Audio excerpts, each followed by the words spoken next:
नमस्कार साथियों, स्वागत है आपका हमारे यूट्यूब चैनल में। और हम देख रहे हैं हिंदी निरसठ अध्ययन। इसमें हम इकाई 10 देख रहे हैं और इकाई 10 में क्या भूलूं क्या याद करूं आत्मकथा पढ़ाना प्रारंभ है। इसमें हमने कल देखा था जो राधा जो है ललितपुर के लिए निकली थी। और क्यों निकली थी? क्योंकि वहाँ छोटे बेटे को देखने के लिए निकली थी। जो बच्चा हुआ था उनकी अ, खानदान में, वह देखने के लिए ललितपुर के लिए राधा रवाना हो गई थी। यहाँ तक हमने देखा था। इसके आगे आप देखेंगे।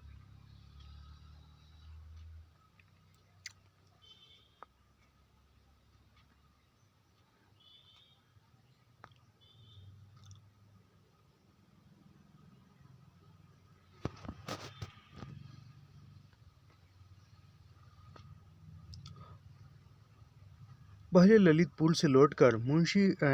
जो है ललितपुर से लौटकर मुंशी आनंदी प्रसाद ने फिर पीताम्बर पंडित ने रास्ते का जो वर्णन दिया था किसको? राधा को। वह छोटे से छोटे ब्यौरे के साथ राधा के दिमाग पर अंकित हो गए थे। यानी राधा को ललितपुर का रास्ता किस किस के माध्यम से पता चला था?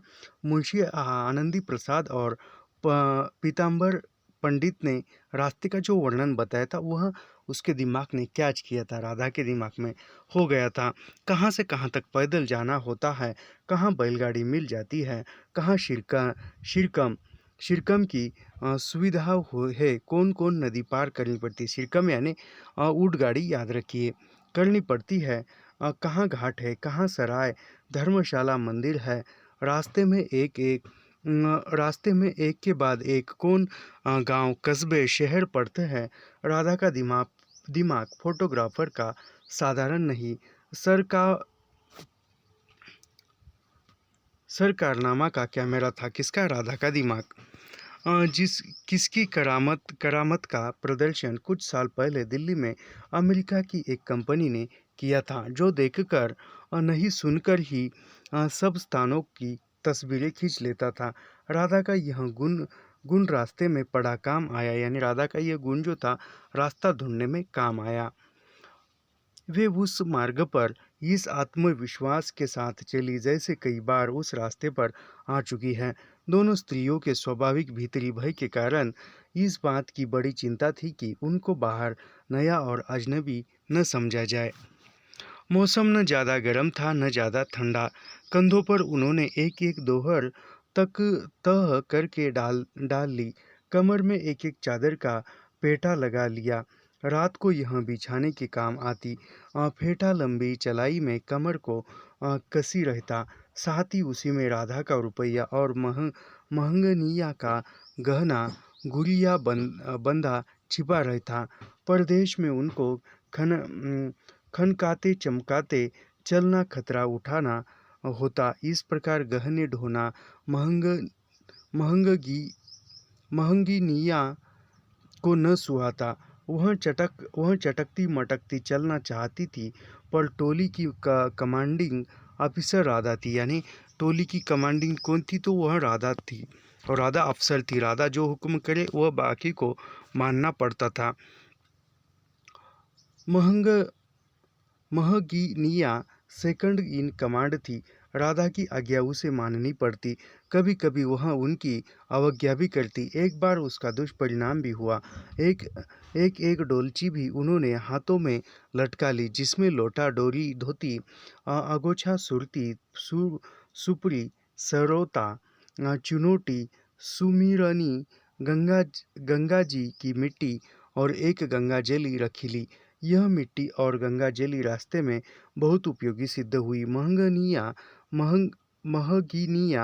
ने अपनी डोलची में एक आईना भी रख लिया।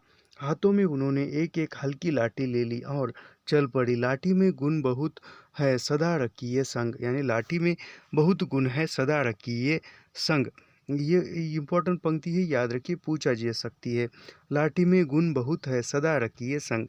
ये पूछा जा सकता है। इस पर मुझे एक एक प्रसंग याद आ गया है। विषयांतर तो होगा।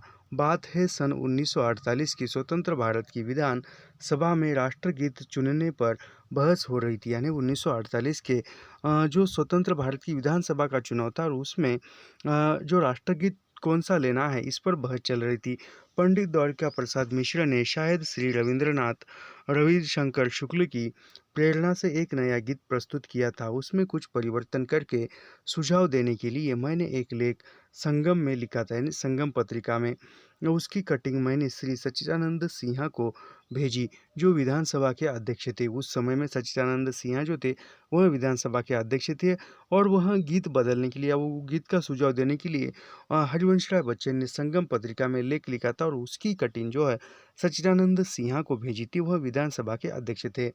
उनका बड़ा मनोरंजक उत्तर आया, शायद कहीं मेरे कागज पत्रों में सुरक्षित हो। लिखा था, जनगण मन को मैं कैसे राष्ट्रगीत माँ, उसमें मेरे प्रांत का तो नाम ही नहीं है। मेरा बस चले तो मैं अपने प्रांत के गिरिधर कविवर्य की इस कुंडलिया को राष्ट्रगीत बनाऊं। यानी वह कहते हैं कि इसमें जनगण मन जो राष्ट्रगीत है, इसमें मेरे प्रांत का ही नाम नहीं है, तो मैं इसको कैसे स्वीकृति दे दूं। मेरे बस चले तो गिरिधर कविराय की कुंडलिया को राष्ट्रगीत बनाऊं। वह कुंडलिया किस प्रकार थी? लाठी में गुण बहुत है, सदा रखिए संग।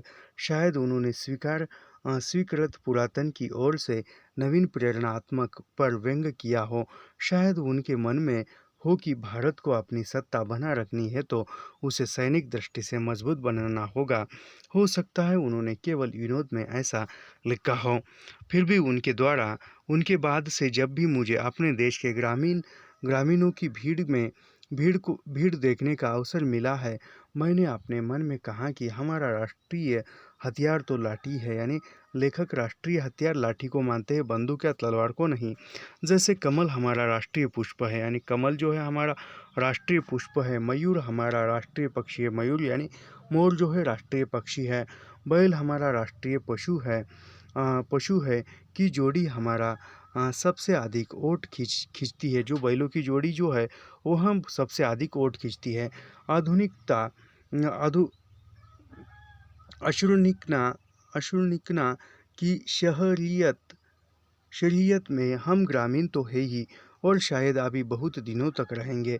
राधा और महगिनिया जब एकांत रोज का सफ़र तय कर चुकी और उनको यह विश्वास हो गया कि जान पहचान वाला कोई न मिलेगा, तब उन दोनों ने मिलकर सलाह की, हम लोग परागराज की ब्राह्मणी बन जाए। यानी परागराज की ब्राह्मणी बन जाए, कोई जान पहचान का न मिली तो सुमेलिनी गले में डाल ले। रोज सुबह नहाकर गंगा जी की मिट्टी का टीका लगा ले। जहाँ ठहरे लोगों को दो दो बूंद गंगा जल बांट दे। यानी ब्राह्मणी बनकर जा ठहरे वहाँ लोगों को गंगा जल बांट दे। फिर देखो सफ़र वैसे मज़े में कटता है। मुंशी आनंदी प्रसाद और पीताम्बर पंडित ने अपनी यात्रा का जो वर्णन किया था, उसके अंतर को राधा ने गाढ़ बांध लिया था। मुंशी जी असुविधाएं कायस्थ और पीतम्बर पंडित की सुविधाएं ब्राह्मण की थी। अब क्या था, जहाँ पहुँची थी उनकी बड़ी भाव भगत होती। यानी जहाँ पहुँचती थी लोग उनको बड़े पूजने लगे, बड़े मान सम्मान करने लगे, भगत होती। लोग उनके पाँव की धूल लेने पहुँचते। खिलाने पिलाने ठहराने के लिए गांव के घरों में होड़ लग जाती। 2 बूंद गंगा जल के लिए लोग दूर दूर से दौड़ते कहीं कोई मृत्युशैया पर पड़ा होता तो 2 बूंद गंगा जल के लिए उनकी न जाने कितनी बिनती चिरोरी की जाती। सीधा एक आदमी के खाने के लिए आटा दाल चावल घी नमक इतना मिलता, लाद कर चलना मुश्किल होता, प्राय बांट ले देना पड़ता था। यानी जो भी सामान मिलता था वह लेकर चलना मुश्किल होता था, तो वो बांट देते थे। और विशुद्ध गंगा जल की झारी तो 2 ही 4 दिनों में समाप्त हो गई। पर गंगा जी की मिट्टी की बदौलत हर नदी तालाब का पानी सारी यात्रा गंगा जल बनता, लोगों को पवित्र करता। तारता चल गया, चलते चलते दोनों मिलकर गाती। यानी चलते चलते दोनों मिलकर गाती थी। क्या गाती थी ये देखते हैं। एक एक नदिया एक नार कहावत में मेलो ही नीर भरियो। जब दोऊ मिली एक वरन भय सुरसरी नाम भरियो। प्रभु जी मोरे अवगुण चित न धरो। ये पंक्ति है, याद रखिए। सूरदास की आत्मा अपने गीत को उस ये सूरदास की पंक्तियाँ है, कौन गाती है? राधा और वो ये जो उसकी साथी। सूरदास की आत्मा अपने गीत को उस विदुपात्मक रूप में भी चारों खूंट सार्थक और सटीक पाकर अवश्य ही अपने ऊपर मुस्कुरा उठी होगी। प्रभु प्रभु मैं कुछ शेष आप हुइमर विनोद वृत्ति यानी ह्यूमर यानी विनोद वृत्ति होगा तो उन्होंने राधा और महंगनिया के अवगुण को अवश्य ही क्षमा कर दिया होगा। और इस तरह ब्राह्मण होने का कनेक्शन उन्हें हर जगह मिलता। नाव वाले कम उतराई लेते, यानी नाव वाले कम पैसे लेते, गाड़ी वाले कम भाड़ा, शिरकम वाले कम किराया। स्त्री होने का लाभ उन्हें था ही। हमारे मध्ययुगीन समाज ने स्त्री, ये इम्पोर्टेंट कथन है, याद रखिए, हमारे मध्ययुगीन समाज ने स्त्री के अधिकार छीन लिए हो, उसका दर्जा गिरा दिया हो, उसे अपावन करा दे दिया हो, पर अबला का पक्ष लेने के लिए उसके कभी आनाकानी नहीं की। तिरिया गोहार पर घर में पूछ कर बैठने वाला मर्द आज भी हमारे गाँव में शायद ही मिल सके। शहरी वाली शिवलरी पश्चिम से आई है, जो दिखावटी, नकली और छिछली है। तोते की तरह एक फ्रेज उसने रट लिया है, लेडीज फर्स्ट। जेंटिलमैन कहीं किसी लेडी के लिए कुर्सी खाली कर देता है, कहीं उसे आगे जाने देता है, खुद पीछे रह जाता है, बस। और अब तो जब से नगरों में स्त्री भी पुरुषों से प्रतियोगिता करती आगे बढ़ी है, तब से वहाँ शिवलरी भी जाती रही है। बसों में मैंने देखा है, स्त्रियाँ खड़ी है, पुरुष मजे में बैठे हैं। ये इम्पोर्टेंट था। यात्रा में कहीं एक नदी पड़ी, यानी यात्रा में कहीं एक नदी पड़ी। राधा और महंगनिया, यानी कौन कौन जा रहा है? राधा और महगीनिया ने उसमें स्नान किया, यानी नदी में। और उसने थोड़ा फासले पर एक और यात्री ने अपने कपड़े उतार कर रखे और हर हर गंगे बोल बोल कर गोते लगाए। हिंदू नहाए चाहे गधड़ी में नाम गंगा का ही लेता है। नहाकर उसने कपड़े बदले, अपनी गीली धोती निचोड़ी और अपने सामान में जल्दी जल्दी कुछ खोजना शुरू कर दिया। न पाकर वह सहसा चिल्ला उठा, हाय मेरी रुपए की बसनी चोरी हो गई, यानी रुपए चोरी हो गए। अभी अभी यही थी, बस किनारे तक धोती पछाड़ने गया कि किसी ने उठा दी। इन्हीं दोनों औरतों ने मेरी बसनी चुराई है, इन्हीं दोनों ने चोटी है इनकी गंगा छोरी ली जाए आदि आदि, यानी वो इन दोनों महिलाओं ने मेरी पैसों की जो पोटली थी वह चुराई। ऐसा महग महगिनिया का जी धुक पुक करने लगा। बसनी तो उसने नहीं ली थी, पर अगर गंगा छोरी ली गई तो उसके गहनों का भेद सब पर खुल जाएगा। फिर हमने पास तो कुछ नहीं है कि घोषणा करते हुए यात्रा करना कितना मुश्किल होगा, खतरा भी कितना बढ़ जाएगा। राधा के बदन में कांटो तो खून नहीं।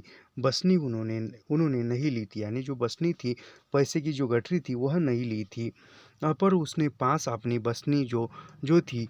कौन विश्वास करेगा कि बारंबार अपनी गरीबी का डंका पीटने वाली उस विधवा ब्राह्मणी के पास अपनी भी बसनी हो सकती है। बसनी पर कौन ऐसी मुहर छाप लगी है जिससे यह सिद्ध करना संभव होगा कि यह उन्हीं की है, किसी दूसरे की नहीं। धरती उनके पाँवों के नीचे से सिरकने लगी।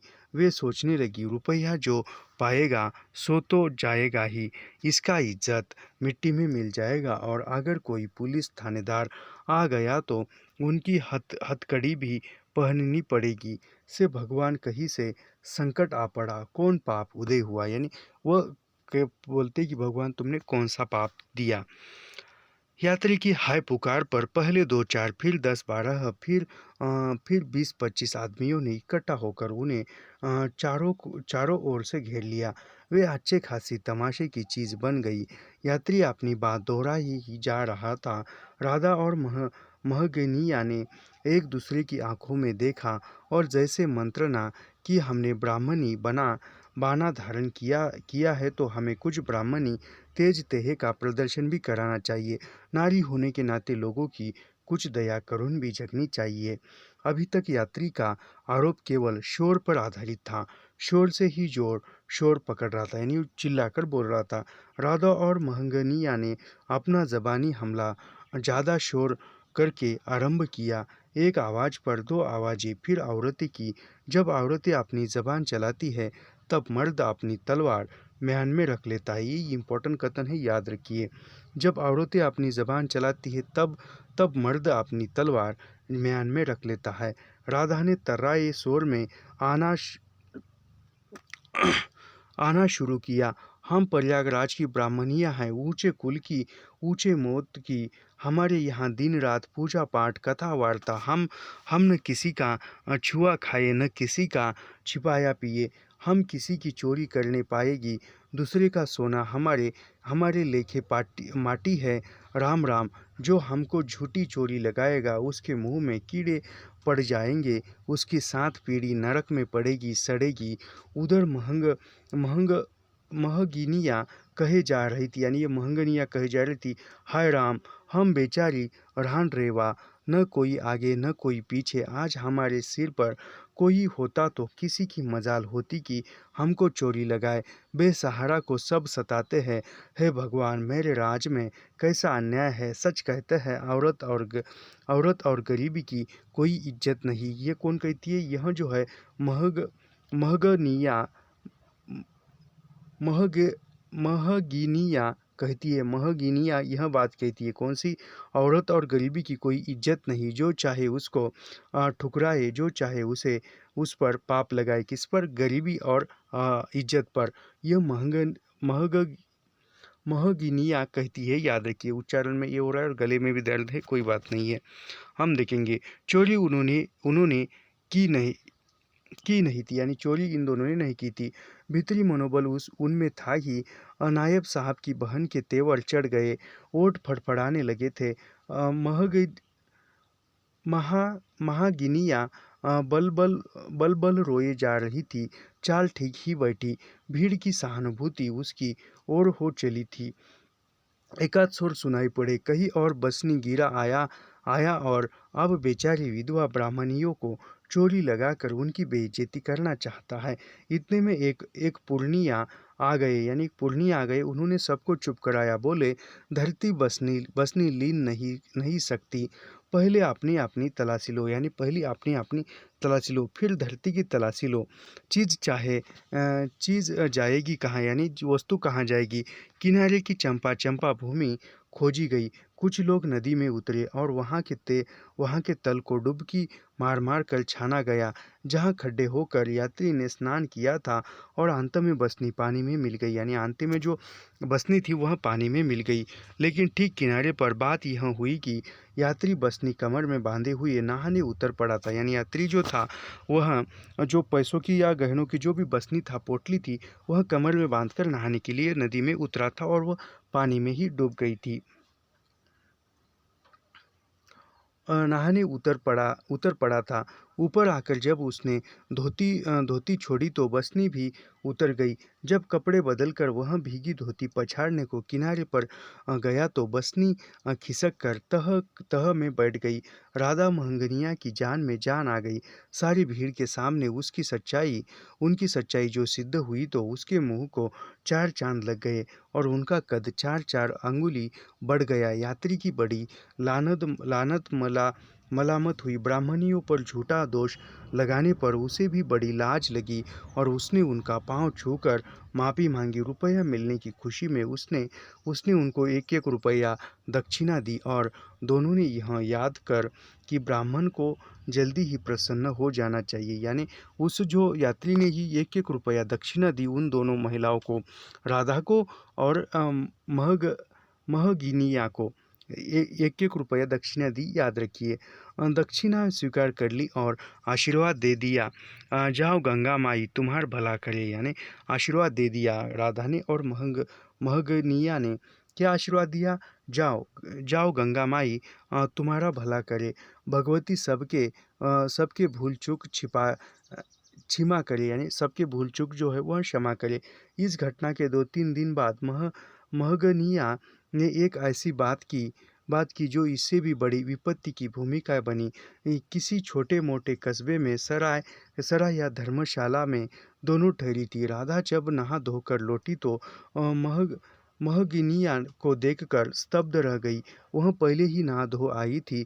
उसने रंगी धोती पहन ली थी, सारे गहने पहन लिए थे, टिकुली बिंदी लगा ली थी। किसने? महगनिया ने। जो वह नहा धोकर सब कुछ गहने जो पहन ली थी और बार बार आईने में अपना मुंह देख रही थी। ये का करत हो पगलो, यानी फिर वो राधा कहती उसको, ये क्या करती है पगली? करित का है? लाला के सगुन मनाइत है, जनती ऊ नाही, आज करवा चौथ है, यानी जानती नहीं आज करवा चौथ है। हमका छोड़ दीहन तो का ऊ बे है, यानी हमार छोड़ गए तो वो लाला छोड़ गए तो क्या हुआ? हमारा तो सुहाग बना है। आज हम विधवन के भेष बनाए के कुसु कुसु गुण न करब है, यानी कल ही जो करवा चौथ था वो शायद मेरे ख्याल से कल ही था। वो कौन सी पूर्णिमा थी? उसको दूध ऐसा दूध बनाते हैं, मीठा दूध, वो कौन सी तो नाम है उसको, कोजागिरी पूर्णिमा ऐसा कुछ तो कहते हैं। कल ही थी शायद, पता नहीं हमें क्या।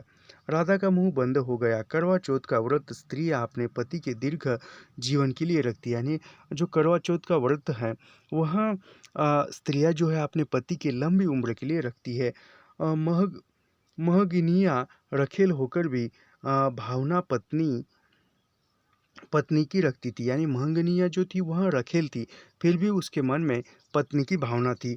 छोड़ दी जाने पर भी उस दिन उसने व्रत रखा, यानी उसने जिसकी रखेल थी उसने छोड़ दिया, फिर भी उसने व्रत रखा और रात को चांद देखकर ही दाना पानी छुआ। तभी किसी ने ताड़ लिया कि वे कंगालियों का भेष भर बनाए, यानी कवि ने देखा किसी ने और सोचा कि इसने तो वह भिखारियों की तरह वेश धारण किया है। उसके पास काफ़ी गहना गुड़िया जमा थमा था है। अचानक उनके साथ एक स्त्री और लग गई, यानी अचानक एक और स्त्री जुड़ गई। उसने कहा उसे भी ललितपुर जाना है, कई बार आई गई है, यानी वो और एक स्त्री जुड़ी और कहने लगी कि मुझे भी ललितपुर जाना है और ललितपुर जाना है। दलितपुर ही कहाँ, सॉरी, तो ललितपुर जाना है और मैं कई बार रास्ते पर गई आई हूँ, रास्ता अच्छी तरह जाना पहचाना है। 2 से 3 होकर वे आश्वस्त हुई, लेकिन वह एक डाकू की कुटनी थी, यानी जो एक डाकू की कुटनी थी कि वो औरत के सहारे वो चोरी करना चाहता था और एक संध्या को गलत रास्ते से ले जाकर उसने उन्हें डाकू के घर में डाल दिया। न पास कोई घर है, घर न बस्ती, यानी उस स्त्री ने एक डाकू के घर में उनको बंद कर दिया और पास में कोई घर था और नहीं। कुटनी अपना काम करके गायब हो गई, यानी जो कुटनी थी वह जो महिला थी वह अपना काम करके उस घर में छोड़ के गायब हो गई। घर में कुल 3 प्राणी थे, अधेड़ उम्र का डरावना सा दिखता डाकू, उनका जवान बेटा और उसकी आलसी पत्नी, यानी डाकू के घर में 3 थे। एक अधेड़ उम्र का डरावना सा डाकू था, फिर डाकू का एक जवान बेटा था और उस डाकू की जवान बेटे की पत्नी थी, आलसी पत्नी। राधा और महगनिया को यह भापते देर न लगी कि वे जाल में फंस गई है। वे बार बार पूछती कि उसकी सातिन कहीं चली गई। सवेरे ही सवेरे रवाना होना है, परिवार में विवाह है, शायद से ललितपुर पहुंचना है। पर न कोई बात करता न उत्तर देता, केवल पतोही या मुस्कुरा देती, कुछ इस तरह का अर्थ व्यक्त करती हुई, जब रात पार होगी तब न सवेरा होगा, यानी जब रात गुजरेगी तभी सवेरा होगा। वो पतोही जो है हंसकर बताने का हंसती थी, लेकिन ये समझ लेते थे। मेरे लड़कपन में राधा जब उस रात का वर्णन करने लगती तो घड़ी जैसे ठहर जाती, गर्मी की चिलचिलाती धूप का दिन भी अंधेरा लगता, हमारे रोंगटे खड़े हो जाते, जी धक धक करने लगता, प्राण कहीं अटके से जान पड़ते। बस इतने से ही मन धीर धरता कि राधा किसी तरह बच गई, नहीं तो हमारे सामने यह कहानी सुनाने को कैसे मौजूद रहती, यानी वह कैसे वहाँ से वो बच गई।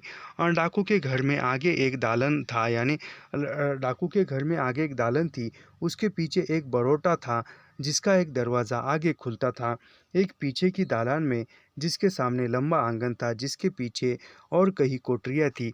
राधा और महग महगिनिया बरोटे में बैठी थी, न खाने के लिए उठी न पीने के लिए।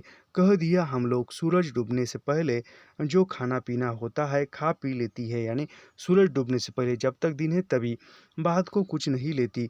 उन्होंने एक कहानी बनाई और आपस में पर सुना सुना कर कहने लगी, यह घर कितना अच्छा है, नहीं तो इस जंगल में रात को ठहरने को कहाँ जगह मिलती। यानी यह एक मन ही मन कह रही, एक दूसरे से कह रही कि यह घर कितना अच्छा है, नहीं तो रात के समय में हमें रुकने के लिए इस जंगल में कहाँ जगह मिलती। लौटती बार भी वे यही आकर ठहरेगी, यानी लौटते समय भी यही आकर रुकेगी। जल्दी ही लौटना है, घर में लड़की की शादी है, तय कर रखी है, भाई से दान दहेज के लिए पैसा रुपया मांगने जा रही है। यानी वो क्या कहानी बना रहे कि भाई के एक दूसरे से बड़ी जोर से आवाज़ में बात कर रही है, और वहाँ उस किसी को औरों को सुनाई दी। वो कह रही कि घर में लड़की की शादी तय करके रखी है और भाई से पैसे मांगने के लिए जा रही है। दान दक्षिणा के भरोसे इतनी लंबी यात्रा तय हो गई। दुनिया में सब जगह धर्मात्मा लोग हैं, यानी सभी जगह धर्मात्मा लोग हैं। कोई टीका लेता है, कोई भिक्षा करा देता है, सफ़र में और क्या चाहिए। आदि आदि पतोहिया पर इन बातों का कुछ असर हो रहा था, यानी पतोहिया पर इन बातों का असर हो रहा था।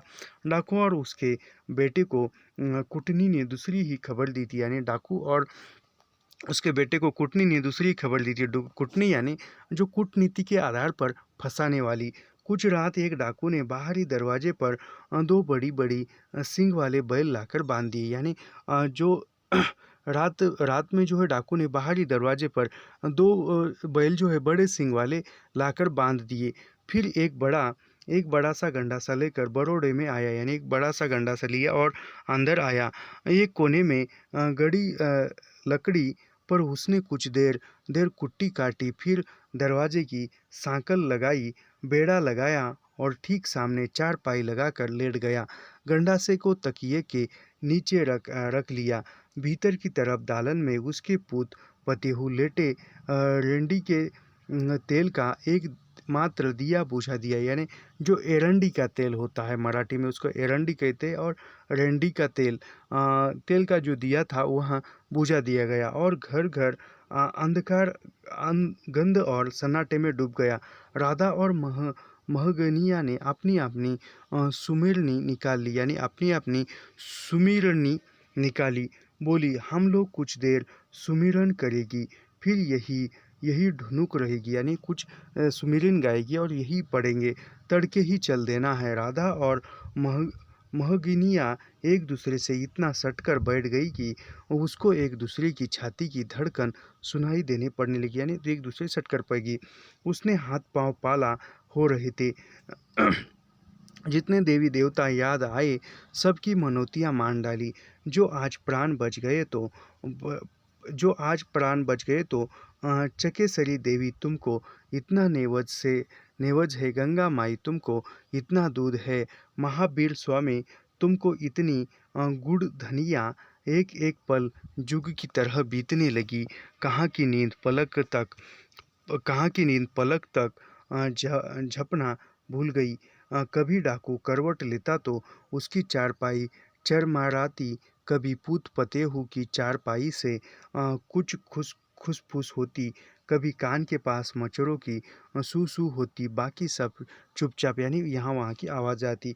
आधी रात को डाकू ने बनावटी खांसी की आवाज़ की, खू खू की, यानी बनावटी नकली खांसी इस प्रकार की। पहले से ही खांसी है, मैंने नकली खांसी निकालने का प्रयास किया तो सच में खांसी आ गई।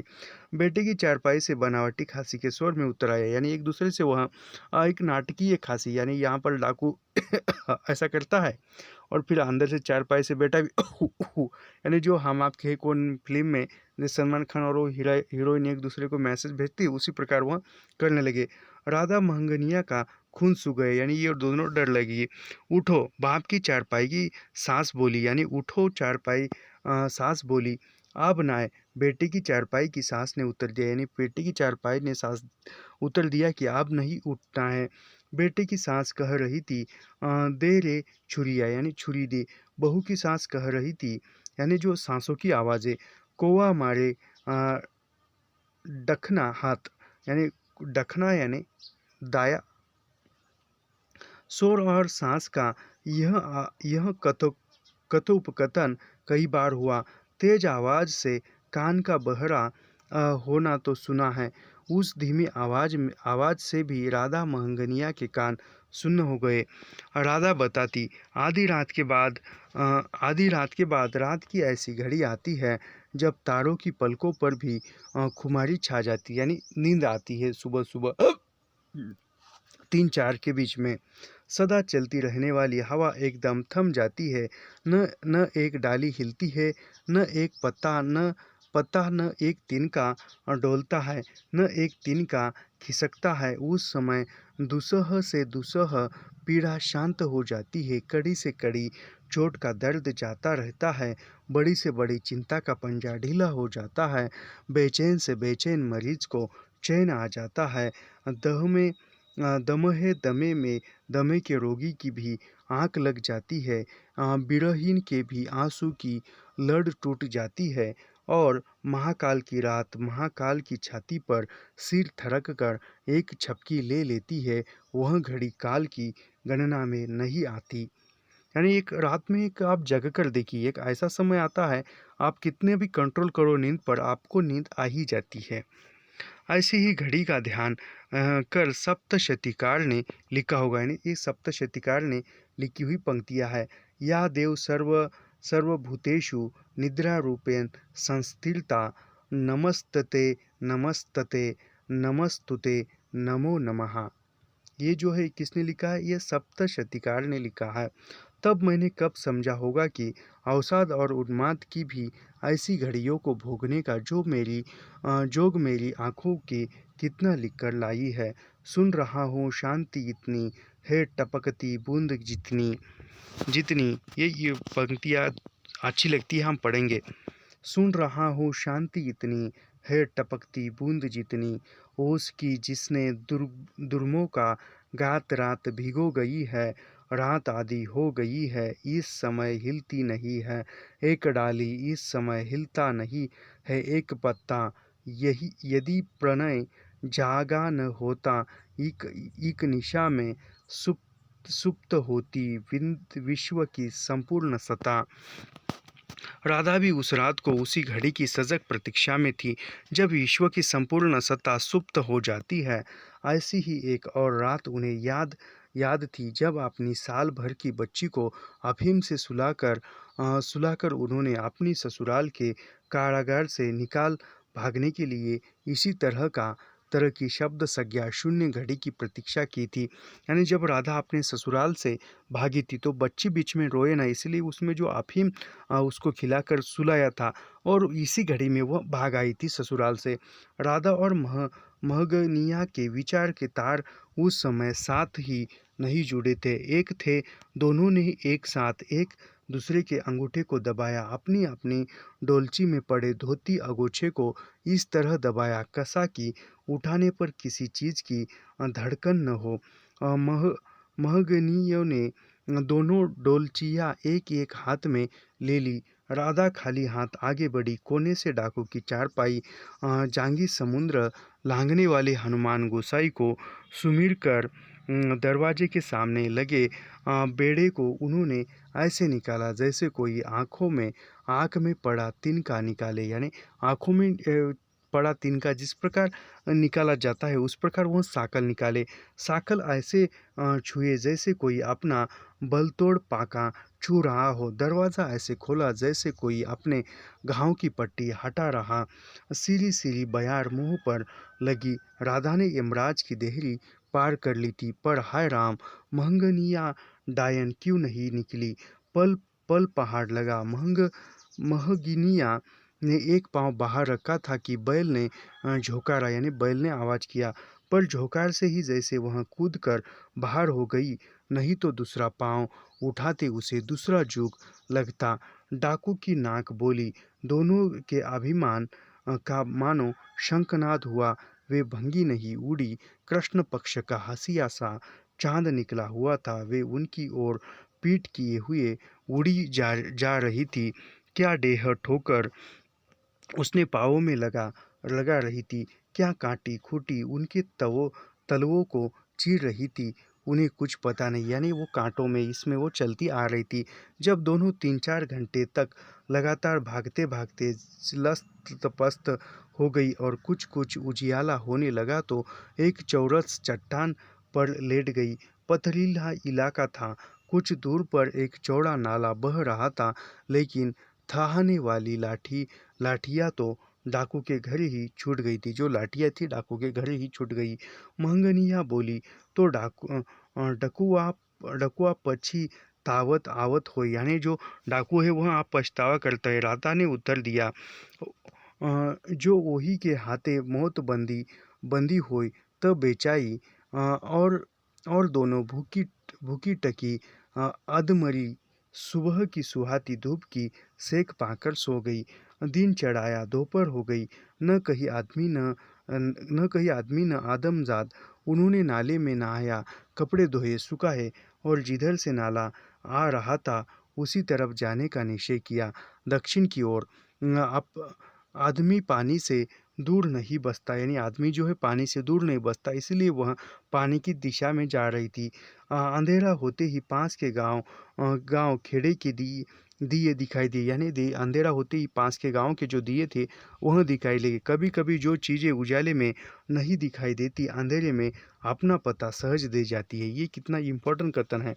कभी कभी जो चीज़ें उजाले में नहीं दिखाई देती अंधेरे में अपना पता बताती, यानी जो गांव के जो दिए है वह लाइट है, उजाले में नहीं दिखते लेकिन अंधेरा होने पर तुरंत दिख जाते हैं। सहसा छटपुटे में सामने कुछ दूर पर बड़ी सी आग उठी और घना काला धुआं उड़ उड़कर संध्या के अंधेरे को और गहरा करने लगा।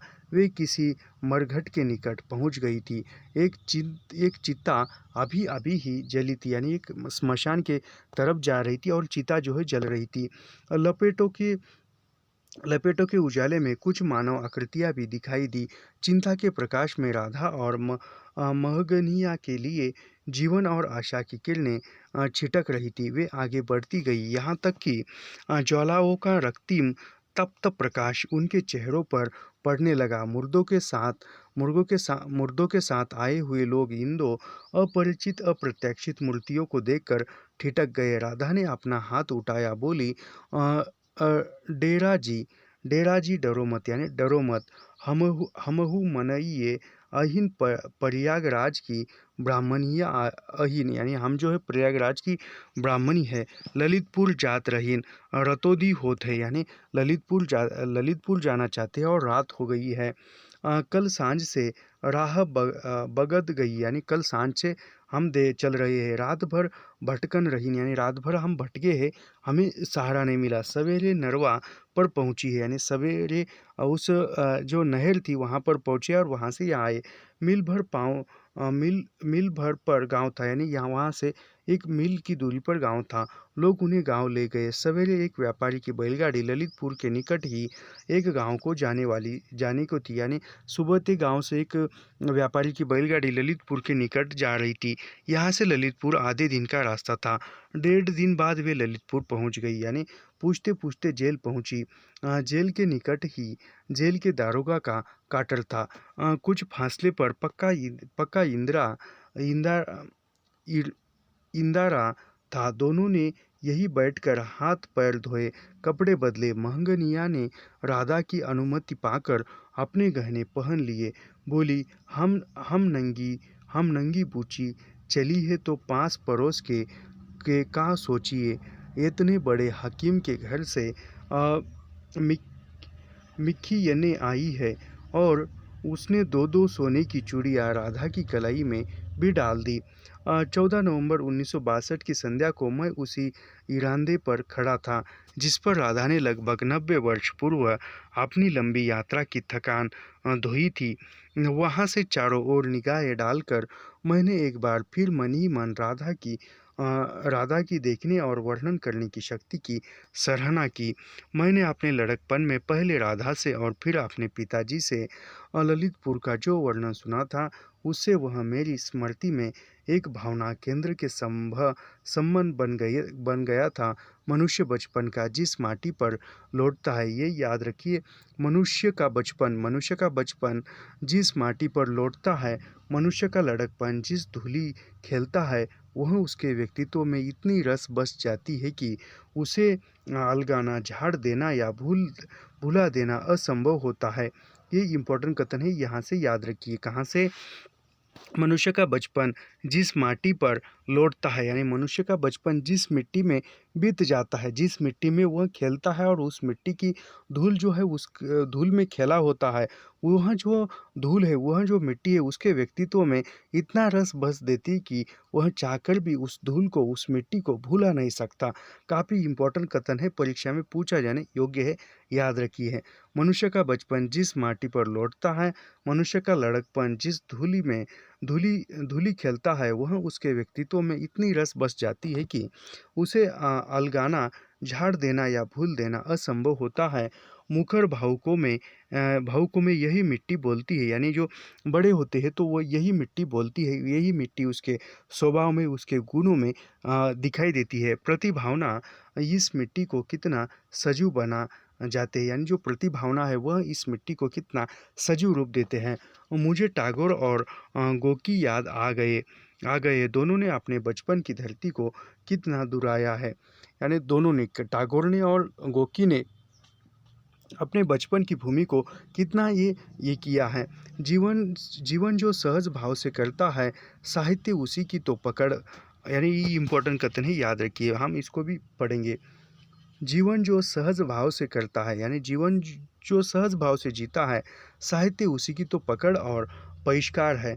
और भगवान कृष्ण तो उससे इतनी ममता जोड़ गए हैं कि उसके स्मरण मात्र से भक्तों का हृदय विकलित हो जाता है। उधो उधो मोहि ब्रज बिसरत नाही, भगवान स्वयं द्रवित हो उठे थे। द्वारिका कृष्णपुरी के जगन्नाथ हो गए गल कर पिघल कर। मेरे कैम्ब्रिज प्रवास में ललितपुर का वह भावना केंद्र क्यों सहसा स्फुरित हो उठा, मैं खुद नहीं जानता। क्या 17 क्लाइव रोड के घर की याद से उसका कुछ संबंध था? प्रसंगवश बता दूं कि वह किराए का बंगला था। फाटक पर ललिता आश्रम नाम की संगमरमर की एक पट्टी लगी थी। बंगला श्री ब्रज मोहन व्यास ने बनाया था, यानी वो बंगला किसने बनवाया था? तो श्री ब्रज मोहन व्यास ने बनवाया था। और संभव अपनी पत्नी ललिता के नाम पर उनका नाम ललिता आश्रम रख दिया था। बाद को उन्होंने यह बंगला पंचायती अखाड़े को बेच दिया। प्रवास में घर की याद आना स्वाभाविक था, साथ ही ललिता आश्रम की भी। यह कैम्ब्रिज की ललित नगरी से मेरी भावना का ललितपुर किसी तरह मेरे अवचेतन से संबंध हो गया, जिसके बीच सहजाद नदी उसी प्रकार बहती है जिस प्रकार कैम्ब्रिज के बीच क्याम नदी, यानी कैम्ब्रिज में कौन सी नदी बहती है? तो कैम्ब्रिज में इस क्याम नदी बहती है, याद रखिए। इस छोटी सी नदी में नहाने, डुबकी लगाने, तैरने, आर पार जाने की कितनी ही स्मृतियाँ पिताजी ने संजो रखी थी। अवचेतन के मनोकोश में क्या कब किससे जुड़ जाता है, जुड़कर क्या बन जाता है, बनकर कितना सबको बदल देता है, इसका विश्लेषण करना मुझे तो असंभव ही प्रतीत होता है। मनोवैज्ञानिकों ने भी प्राय अंधेरे में ढेले फेंके हैं। सृजक का वह क्षेत्र भी नहीं है, उसका काम है अवचेतन की अपरिमित और स्वच्छंद प्रक्रियाओं के लिए अपने मस्तिष्क को मुक्त छोड़ देना। सृजक बहुत सीमित अर्थों में अपना निर्माता बन सकता है, यानी जो सृजक है, लिखने वाला है, बहुत सीमित अर्थों में खुद का निर्माता बन जाता है। और सृजन के क्षण में उन्हें अपने संस्कृत चेतन से शासित, संयमित कर दे ऐसे रूपों में ढालना कि वे जीवन के सत्य, सौंदर्य और महारतता की साखी भर सके। इसी से हमारे वैदिक ऋषियों ने सृजनशील मनुष्य को सोम और अग्नि का संघात माना है। मधुशाला और यज्ञशाला का संप्रक्त रूप यज्ञ अग्नि सी धधक रही है मधु की भट्टी की ज्वाला। ये याद रखिए, मधुशाला और यज्ञशाला का संप्रतक रूप यज्ञ अग्नि, ये पंक्ति है, यज्ञ अग्नि सी धधक रही है मधु की भट्टी की ज्वाला। सृजनशीलता वह बहती हुई हाला है जो लपट उठती हुई चलती है, समगति के साथ ऊर्ध्व गति वाली भी। ऊर्ध्व द्रग समपग प्रगति का मंत्र हमने पूर्वजों का बात कुछ गंभीर हो गई।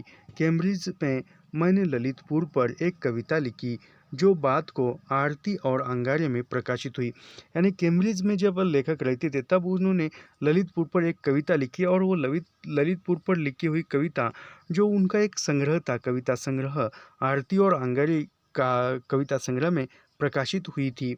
ललितपुर को नमस्कार है जहाँ पिता जन्मे थे मेरे, यानी ललितपुर को नमस्कार है जहाँ पिता जन्मे थे लेखक के। ललितपुर के प्रसिद्ध हिंदी कवि तन्मय बुखारिया, यानी ललितपुर के प्रसिद्ध हिंदी कवि थे, उनका नाम क्या है, श्री तन्मय बुखारिया ने जब से यह कविता पढ़ी थी तब से उन्होंने कई बार ललितपुर आने के लिए मुझे निमंत्रित किया था। यानी वो कविता पढ़ी और लेखक को वो आमंत्रित किया था। दूर दूर से नमस्कार कैसा, पास आइए। मेरे मन में भी अपने पिता के जन्म स्थान की तीर्थ यात्रा करने की बड़ी लालसा थी, पर इससे पूर्व योग न, यानी ललितपुर में लेखक के पिता का जन्म हुआ था, पर इससे पूर्व योग न लग सका। गाड़ी से उतरकर सबसे पहले मैं जेल देखने गया। बुखारिया जी ने भीतर से भी देखने के लिए पहले मेरे लिए आज्ञा पत्र आदि बनवा दिए थे। यह जेल 1861 में बना था, यानी जो ललितपुर का जेल था वह कब बना था, 1861 में बना था। तारीख का पत्थर जेल के फाटक पर लगा है। मेरे बाबा 1870 के बाद वहाँ गए, यानी 1861 में वह पत्थर जेल बना था और उसके बाद 1870 के बाद लेखक के पिताजी वहाँ पर ज्वाइन हुए दरोगा के रूप में। फाटक से कुछ भीतर चलकर दफ्तर है। मेरी कल्पना चल रही थी। मेरे पूज्य पितामही इसी द्वार से 14 वर्ष तक आए गए, यानी ललितपुर जेल में लेखक के पिताजी ने कितने वर्ष ड्यूटी की थी, तो 14 वर्ष ड्यूटी की थी। मैंने वहाँ की मिट्टी उठाकर अपने माथे से लगा ली। कैदियों की एक बारीक भी थी। बीच 25 कैदी थे, विभिन्न अवस्थाओं के, कुछ उदास, कुछ उदासीन, कुछ खूंखार से भी हो सकता है। उन कैदियों में कोई उस डाकू का पड़पोता या नगड़ पोता भी हो जिसके घर राधा फंसी थी, यानी जिसके घर राधा फंसी थी उसका भी कोई पड़पोता या वो कुछ उसका ही कोई ना कोई रिश्तेदार होगा। डाका जैनी इस इलाके में खानदानी पेशे की तरह पीढ़ी दर पीढ़ी चलती है। जो डाका करने की, जो ये चोरी करने की जो परंपरा थी। साथ के कुछ लोगों ने बताया रात हो चली है और मेरे कानों में उन बारीकों से उठी वह ध्वनि गूंज रही थी जो बाबा के कार्टर पर रखते हुए राधा ने रातों सुनी थी। 1 2 3 4 5 25 ताला, जंगला लालटेन, सब ठीक। जेल के सामने कुछ काटर अब भी खड़े थे, जो कॉटर थे वो खड़े थे, कुछ गिर भी चुके थे। अनुमान लगाना कठिन था कि किसमें मेरे पिताजी का जन्म हुआ था। कुछ फासले पर इंदारा बिल्कुल वैसा ही था जैसा राधा ने अपने वर्णनों में बताया था। अब पास ही शिव जी का मंदिर है, उसका जिक्र नहीं आता था। शायद मुझे याद न हो, शायद बाद को बना हो, यानी वो बताया नहीं और शायद बाद में वो शिव जी का मंदिर बनाया हो। जेल के बगल में वह ज़मीन भी देखी जहाँ बाहर खुले में कैदी खेती बाड़ी का काम करते थे, पहले भी करते थे, और राधा को आश्चर्य होता था कि वे बिना हथकड़ी बेड़ी के रहने पर भी भाग जाने की हिम्मत नहीं करते थे। जेल शहर से बाहर है, यानी जेल जो है शहर से बाहर है। शहर में गया तो मैंने शनिचरा चौरास्ता देखा जहाँ शनिवार को बाजार लगा करता था, यानी जो शनि चौरास्ता था। चौरास्ता यानी ऐसा जो चौक था, ऐसे 4 रास्ते जाते थे उसको चौक कहते हैं। तो यहाँ पर जो है शनिवार के दिन बाजार लगता था, शायद अब भी लगता है। अब आसपास के ग्रामीण अपनी ज़रूरत की चीज़ें बेचते खरीदते हैं। मुझे विशेष उत्सुकता थी सहजात नदी देखने की, यानी लेखक को कौन सी नदी देखने की उत्सुकता थी, सहजाद नदी देखने की उत्सुकता थी। चौरास्ते से एक फलांग पर है। मुझे लगता है उसका प्राचीन नाम सह्याद्री होगा, यानी सहजाद नदी का ही प्राचीन नाम क्या होगा, तो सह्याद्री होगा, याद रखिए। इस नाम का पर्वत तो प्रसिद्ध है। बिगड़ते बिगड़ते सहजाद हो गया होगा। रात हो गई थी, उजाला होता तो कपड़े उतार मैं उस नदी में एक डुबकी तो लगा ही लेता। कल्पना में तो मैंने कई डुबकियां लगा ली। पुल के इस पार खड़ा हुआ मैं अतीत के धुंधलते चित्रों में खो गया। उस जगह के लिए अपरिचित और अजनबी होने का भाव ही मेरे मन में उठा। लगा मैं यहाँ बहुत बहुत बार आया गया हूँ, कभी अपने बाबा के रूप में, कभी अपने पिता के रूप में। बाबा के मन की तो नहीं जानता, पर मेरे पिताजी अपने लड़कपन की भूमि को फिर देखना चाहते हैं। क्या मैंने यहाँ आकर उसकी अभिलाषा पूरी नहीं की है? कि क्या उसकी आत्मा को उस समय किसी प्रकार के संतोष का अनुभव न हुआ होगा? आत्मा की अमरता पर संदेह किया जा सकता है, पर संस्कारों की अमरता पर स्वयं सिद्ध है। ये इम्पोर्टेंट कथन है, याद रखिए, पूछा जा सकता है। आत्मा की अमरता पर संदेह किया जा सकता है, यानी आत्मा की जो अमरता है उस पर संदेह किया जा सकता है, पर संस्कारों की अमरता पर स्वयं सिद्ध है, इस पर नहीं। यह तो प्रतीक रूप में वह माटी है जो 7 पीढ़ी तक अपना अपना असर दिखाती है। जब ये लेख टाइप होकर आते हैं तो मेरा लड़का अमित मेरे साथ बैठकर मूल से उसका मिलान करता है, यानी अमित यानी अभी की जो अमिताभ बच्चन, बाद में उनका नाम बच्चन हो गया। यानी यह लेख जो है टाइप होकर आते हैं तो मेरा लड़का अमित मेरे साथ बैठकर मूल से उनका मिलान करता है, यानी अमित यानी अमिताभ बच्चन आज के जो अभिनेता है। और इन्हें पढ़ते हुए कभी उसकी मुद्रा ऐसी हो जाती है, उसकी आंखों में ऐसी चमक दिखाई पड़ती है, जैसे अतीत की इन कथाओं में उसे कोई भूमिका अदा करने की याद बनी है।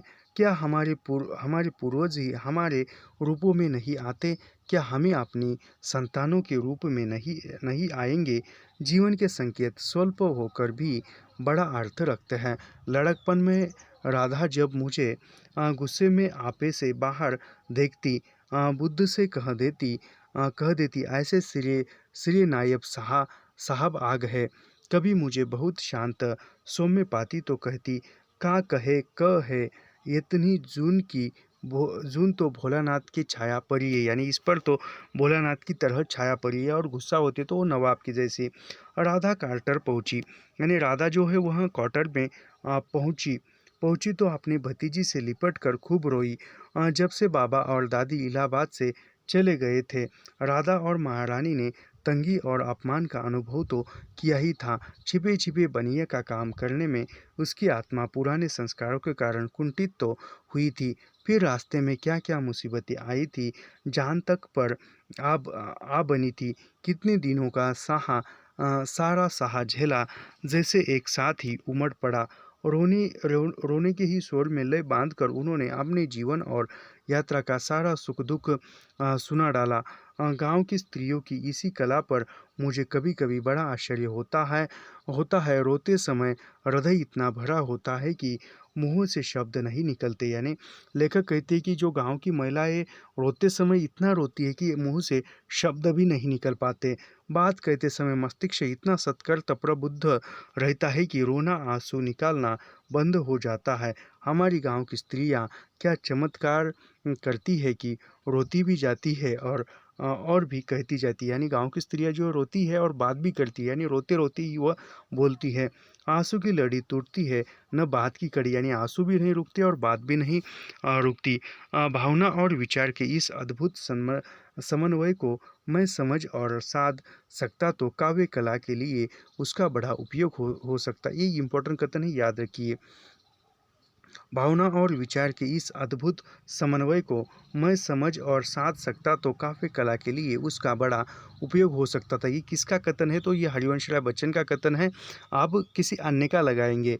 भावना मात्र दो तो वह भाव व्यतिरिक्त, यानी भावना जो है वह दो ही भावना है। वह दो भावना कौन सी है? वह भावा अतिरेक की रैंक हो जाती है। तर्क मात्र तो सूखे कांट की घटिया की ठक ठक। बाबा ने डाकू के घर का प्रसंग सुना तो बोले, हो न हो वह जबरा डाकू होगा, यानी वो कौन सा डाकू होगा? जबरा डाकू होगा। अभी तो 4 महीने हुए जेल से छूटकर गया है, कहो तो ससुर को फिर से पकड़ मंगाए, यानी वो जबरा डाकू ही होगा, कहो तो फिर से उसको जेल में डाले। महगनिया ने कहा, जरूर मालिक। राधा ने कहा, जाई घ्या चकेसरी माई हमार जीव बचाई, यानी जो चकेश्वरी माई है उसने हमारा जीवन बचाया है। ओकार पते हुआ के गोद भरे, यानी उसके पतिहु की गोद भरे बच्चा होए। जोन हमरे भाग में लिखा रहा त्योन हमका भोगे के पड़ा, यानी जो हमारे नसीब में भाग्य में लिखा था वह हमने भोगा, लेकिन उनको अपना सब भोगा झेला भूल गया जब उन्होंने दादी की गोद में चिरकाल प्रतीक्षित उनके प्रथम पुत्र के दर्शन दर्शन किए।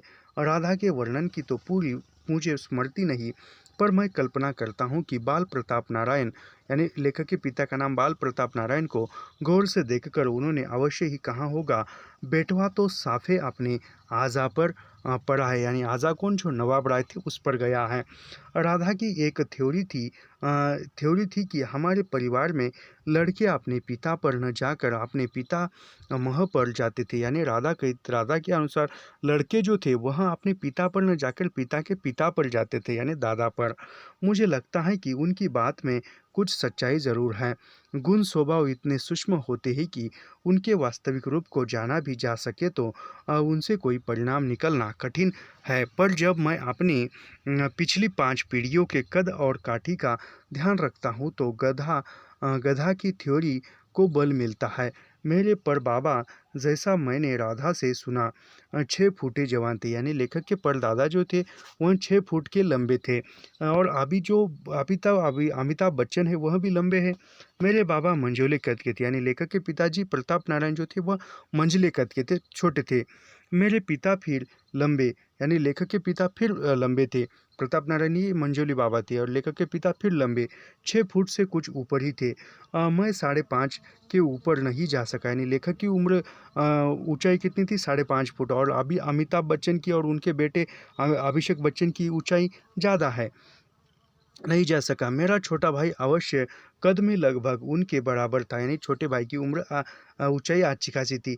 और मेरा बड़ा लड़का कालिदास के नहीं, व्यास के दुष्यंत पुत्र सर्वदमन के समान 12 की अवस्था में तो नहीं, पर 15-16 की उम्र में ही शाल स्तंभ युवोद्रत 6 फुट से ऊपर निकल गया था, और अब 25 से ऊपर की उम्र में 6 फुट 2 इंच है। इससे 5 साल छोटा जरूर 6 पार नहीं कर सका, यानी जो बड़े जो है अमिताभ बच्चन, इसकी जो उनकी ऊंचाई ज़्यादा है, तो वो कहते हैं कि वह 6 फुट से ऊपर ही होंगे, ऐसा वे कहते हैं।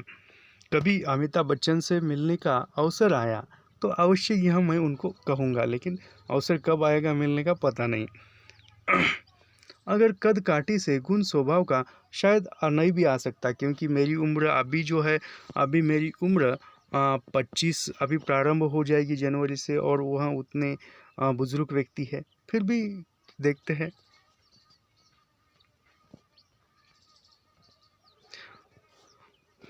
अगर कद काठी से गुण स्वभाव का कोई संबंध हो या संकेत मिलता हो तो मुझे अपने बाबा के अनुरूप होना चाहिए, यानी गुण से कद काठी से कोई गुण का स्वभाव का कोई संबंध हो तो लेखक को अपने पिता के अनुरूप होना चाहिए। शायद व्यवहारिक रूप में मैं भी हूँ, यानी व्यवहारिक रूप में पिता के जैसे हैं, पर मेरे स्वप्न और आदर्श मेरे पर बाबा की है, यानी जो भी स्वप्न है आदर्श है वह लेखक के अंदर जो है उनके पर बाबा के नवाब के जैसे हैं। शायद मेरे शरीर और मन के तत्वों के दबाव ने ही मुझे उन तक उठने नहीं दिया। मुझे कहना चाहिए उस दिशा में या उस वजह की ज़िंदगी के स्तर तक इसका मेरे मन में कुछ पछतावा भी है, यानी जो मैं हूँ वह होकर मैं खुश नहीं हूँ। जैसे वह सब सब मैं कुछ मजबूरी से हूँ। शायद अपना मलाल जब मुझे अपने पर ही व्यक्त करना होता है तो मैं इन 2 पंक्तियों को गुनगुनाता हूँ। जब भी जो भी दुख है, मलाल है, खुद पर व्यक्त करना है तो लेखक ये 2 पंक्तियाँ गुनगुनाते हैं। वह क्या है? जिंदगी भर मैं कलम घिसता रहा, नाड़ मेरी थी कटी तलवार से, यानी जिंदगी भर मैं कलम घिसता रहा, नाड़ मेरी थी कटी तलवार से, मेरी नाड़ नायब साहब की तलवार से कटी थी। इन पंक्तियों को किसी कविता में खोजने का प्रयत्न न कीजिएगा। कुछ पंक्तियाँ कवि कवि केवल अपने लिए लिखता है, शायद ऐसी ही कुछ और पंक्तियों से यथावश आपका परिचय ही हो सके, यानी यह पंक्तियाँ किसी संग्रह में नहीं है। मुझ में यदि कहीं कुछ रूढ़ी विरोधी विद्रोही क्रांतिकारी है तो वह किसी न किसी अंश में मेरे पर बाबा के आया होगा। यानी लेखक के अंदर जो रूढ़ी विरोधी भावना है, विद्रोही भावना है, क्रांतिकारी विचार है, क्रांतिकारी भावना है, वह लेखक के अंदर अपने पर बाबा से आया होगा। मेरे बाबा सदा रीति निभाते रहे, सदा लीग लीग चले। कभी जिंदगी की सच्चाइयों ने ठुकराया तो उन्होंने किताबों की बेताबियों में शरण ली। राधा ललितपुर में 6 महीने रही। यानी राधा जो है ललितपुर में कितने दिन रही? 6 महीने रही। वही उन्होंने दिवाली मनाई, वही होली मनाने की वहाँ उन्होंने एक विचित्र प्रथा देखी। यानी ललितपुर में होली मनाने की जो एक विचित्र प्रथा देखी थी। राधा ने निम्न वर्ग की बुंदेलखंडी औरतें कछोड़ा बांध बांध बांस ले। यानी जो बुंदेलखंडी औरतें थी निम्न वर्ग की, वह जो है, एक मिनट रुकिए, किसी ने हमें याद